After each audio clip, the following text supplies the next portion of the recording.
You know, Christianity, the Christian faith, the relationship with Jesus is a massive, massive trauma response. It's like hanging on to the rubber dinghy, the life raft, when your ship has gone down. Only you can't remember the event when your ship went down. But you find yourself in this life raft with Jesus. It's a trauma response. That doesn't mean you are saved.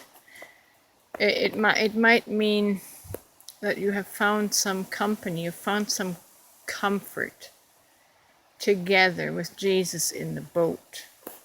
But eventually you're going to have to get yourself off the sea, off the water, right? You're not purposed to be floating around in the rubber dinghy for the rest of your life with Jesus in the boat to keep calming your storms. You're meant to get off the waters, get out of the boat, get onto land, get onto solid ground. How do you do that? You have to become aware that you have a subconscious mind. And the subconscious mind is the ocean upon which your rubber dinghy with Jesus is floating. Okay. The fact that you are comfortable in your little boat, in your raft, doesn't mean that the waters you're swimming on are safe, right? So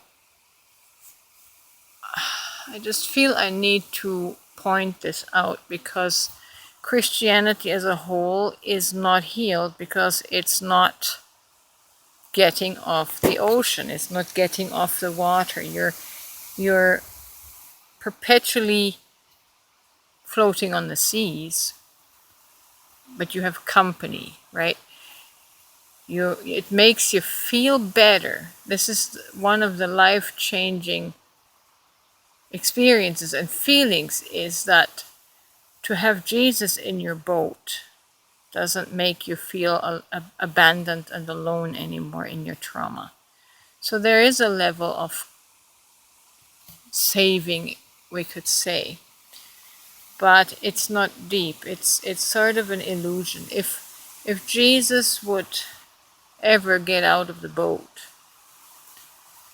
and perhaps at some point you're going to experience that, because even Jesus himself experienced that when he was on the cross. His psyche presented him with deep dark waters, with a deluge of abandonment, when he cried out, my God, why have you forsaken me?" Right? That moment can happen to you at any time in your relationship with Jesus. It's happened to me, it happened to countless other people. So the fact that it has happened means it's a potential reality, it's a possibility. And then what? Now that thought might frighten you because your abandonment wound is not healed. The fact that you feel not alone means that in your consciousness you are still separated. You have not yet obtained the consciousness of oneness, where feeling alone or abandoned doesn't exist, because you are, this is the hard part to explain, you just know that you are one, you are it, you are God.